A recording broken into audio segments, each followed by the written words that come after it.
Welcome to mega 9 TV. Pakistan ఆక్రమిత Kashmir PoK ఇప్పుడు పాకిస్తాన్ ప్రభుత్వానికి వ్యతిరేకంగా తిరుగుబాటు బావుట ఎగరవేసింది. పాక్ ఆక్రమిత కాశ్మీర్ ప్రజలు ఇప్పుడు పాకిస్తాన్కు 48 గంటలు అల్టిమేటం ఇచ్చారు. తమ 38 డిమాండ్లను వెంటనే నెరవేర్చాలని వారు డిమాండ్ చేస్తున్నారు.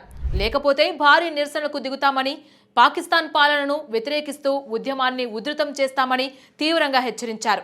ఈ పరిణామాలు అంతర్జాతీయంగా తీవ్ర చర్చనీయాంశంగా మారాయి. ముఖ్యంగా పాకిస్తాన్ భారతదేశం మధ్య సంబంధాలపై దీని ప్రభావం ఎలా ఉంటుందోనని అందరూ ఉత్కంఠగా ఎదురుచూస్తున్నారు. పీఓకేలో చాలా కాలం అణచివేత, నిరంకుశ పాలన కొనసాగుతుందని అక్కడి ప్రజలు ఆవేదన వ్యక్తం చేస్తున్నారు.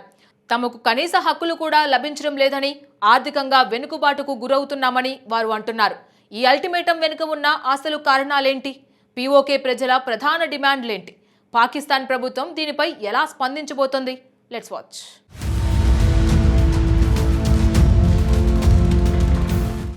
పీఓకే ప్రజలు తమ డిమాండ్లలో ముఖ్యంగా ప్రాథమిక హక్కుల పునరుద్ధరణను కోరుతున్నారు. విద్య, వైద్యం, ఉపాధి వంటి కనీస సదుపాయాలు తమకు లేవని వారు ఆరోపిస్తున్నారు. పాకిస్తాన్ ప్రభుత్వం పీఓకే వనరులను విపరీతంగా దోచుకుంటుందని, కానీ అక్కడి ప్రజల అభివృద్ధిని మాత్రం ఏమాత్రం పట్టించుకోవడం లేదని నిరసనకారులు మండిపడుతున్నారు. ముఖ్యంగా విద్యుత్ ఛార్జీలు, పిండి ధరలు విపరీతంగా పెరిగిపోయాయని, దీనివల్ల సామాన్య ప్రజలు తీవ్ర ఇబ్బందులు పడుతున్నారని వారు స్పష్టం చేస్తున్నారు. అక్కడి స్థానిక నాయకులు, హక్కుల కార్యకర్తలు ఈ ఉద్యమానికి నాయకత్వం వహిస్తున్నారు. ముజఫరాబాద్, గిల్గిట్, బాలిస్తాన్ వంటి ప్రధాన నగరాల్లో పెద్ద ఎత్తున నిరసన ప్రదర్శనలు జరుగుతున్నాయి. నిరసనకారులు పాకిస్తాన్ జెండాలను తగలుబెట్టి భారతదేశానికి అనుకూలంగా నినాదాలు చేస్తున్న దృశ్యాలు సామాజిక మాధ్యమాల్లో వైరల్గా మారాయి. ఇది కేవలం ఆర్థిక డిమాండ్లు మాత్రమే కాదు, తమ గుర్తింపు, ఆత్మగౌరవం కోసం చేస్తున్న పోరాటమని పీఓకే ప్రజలు గలమెత్తుతున్నారు. రాజకీయంగా చూస్తే ఈ పరిణామాలు పాకిస్తాన్ ప్రభుత్వానికి పెద్ద తలనొప్పిగా మారాయి. పాకిస్తాన్ ఇప్పటికే తీవ్రమైన ఆర్థిక సంక్షోభం, రాజకీయ అస్థిరతతో సతమతమవుతుంది. ఇప్పుడు పీఓకేలో తలెత్తిన ఈ అలజడితో అంతర్జాతీయంగా పాకిస్తాన్పై మరింత ఒత్తిడి పెరుగుతోంది. తమ భూభాగంలో ప్రజల అసంతృప్తిని పరిష్కరించుకోవడంలో పాకిస్తాన్ విఫలమవుతుందని అంతర్జాతీయ సమాజం విమర్శిస్తోంది. భారతదేశం కూడా పీఓకే అంశాన్ని నిశితంగా పరిశీలిస్తోంది. పీఓకే భారతదేశంలో అంతర్భాగమని భారత్ ఎప్పటి నుంచో స్పష్టం చేస్తోంది. ఈ అల్టిమేటం నిరసనలు భారత్ వాదనకు మరింత బలాన్ని చేకూరుస్తున్నాయని విశ్లేషకులు అంటున్నారు. మరోవైపు పాకిస్తాన్ ప్రభుత్వం ఈ పరిస్థితిని అదుపు చేయడానికి ప్రయత్నిస్తోంది. కానీ నిరసనకారులు వెనక్కి తగ్గడం లేదు. ప్రభుత్వం తమ డిమాండ్లను నెరవేర్చే వరకు పోరాటం ఆపమని వారు భీష్మించుకు కూర్చున్నారు.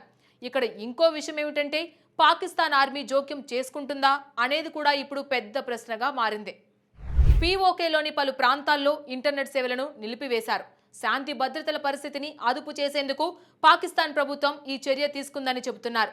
కానీ ఇది నిరసనకారులకు మరింత ఆగ్రహం తెప్పించింది.